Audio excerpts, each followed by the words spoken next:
Hello and welcome. Today, we're going to go step by step through one of the most important skills in networking, fusion splicing a fiber optic cable. And by the end of this, you'll know exactly how it's done. Okay, let's get right into it. So, here's our game plan. We'll start with the basics, what fusion splicing actually is. Then we'll look at all the tools you're going to need. And after that, we'll dive into the three main steps: preparing the cable, cleaning it, and finally, fusing the fiber. Let's start. Okay, first things first, before we can start doing anything, we really need to understand what our goal is. So what exactly is fusion splicing?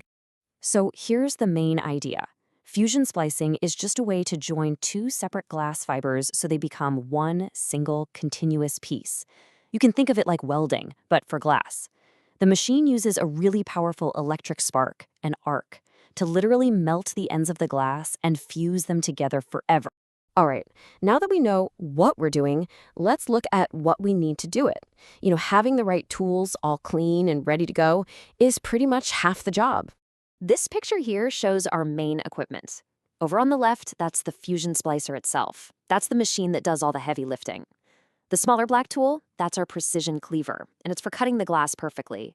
And of course, we've got our hand tools like the strippers and scissors. Let's just name these so you get really familiar with English terms. You need the fusion splicer, a precision cleaver, fiber strippers, special scissors for Kevlar, the fiber optic cable of course, a heat shrink protector for the finished splice, and isopropyl alcohol and wipes to keep everything spotless. And now it's time to get our hands dirty. This first step is all about preparing the cable. And remember, if you don't do this part right, the whole splice is going to fail. Precision really is everything.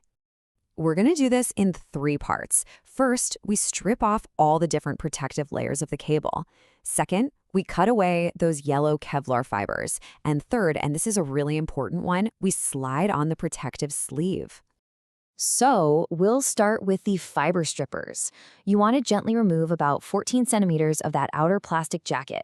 The key here is to do it gently, maybe in a few small steps, so you don't accidentally damage the delicate fiber that's inside. Once that outer jacket is off, you're going to see these yellow fibers. That's Kevlar, and its job is to give the cable its strength. We don't need it for the splice, so just take your special scissors and carefully cut it all away. Okay, stop. Before you do anything else, you absolutely must do this. Take this small clear tube, that's the heat shrink protector, and just slide it onto one of the fibers. I'm serious, if you forget to do this now, you'll have to break your brand new splice and start all over again. It's a critical step. All right, let's get to the next layer. You'll use a different notch on your stripping tool for this one. Carefully remove this coating.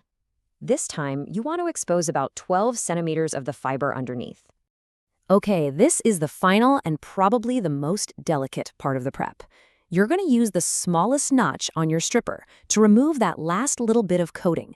You only want to expose about 2 centimeters of the bare glass fiber. You have to be very, very careful here because that glass can break so easily. So we've got our bare fiber ready to go. Now we move on to what a lot of technicians will tell you is the most important step for a good splice: cleaning and cleaving. But why, right? Why do we have to be so incredibly careful with the cleaning? What's the big deal? Well, the answer is pretty simple. That glass fiber is actually thinner than a human hair.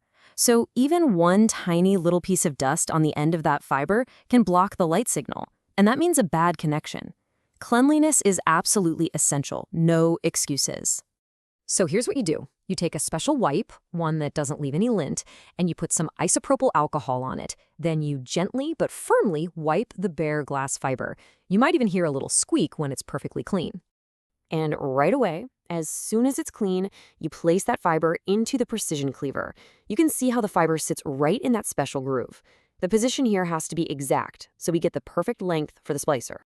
Now you just close the lid of the cleaver. That holds the fiber nice and secure.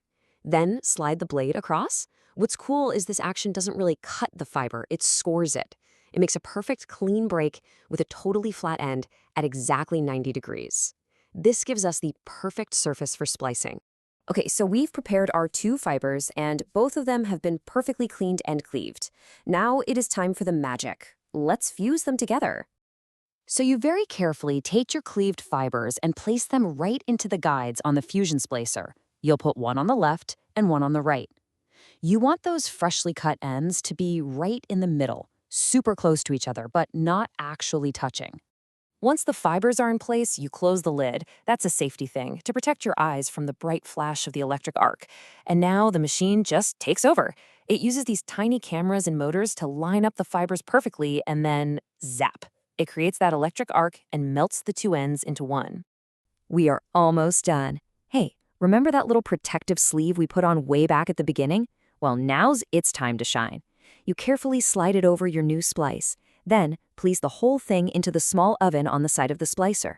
The machine heats up the sleeve, it shrinks down, and it creates a strong, permanent protection for your splice. And just like that, you have a finished fusion splice. So let's do a quick review of the most important things you have to remember to get a perfect result every single time. So when you boil it all down, what are the 3 main keys to being successful at fiber optic splicing? It's really this simple. Number 1, be precise. Your measurements for stripping and cleaving, they have to be exact. Number 2, be clean.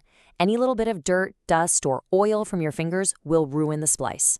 And number 3, be patient. Don't rush. Take your time. If you can just remember to be precise, clean, and patient, you are going to make a perfect splice every single time.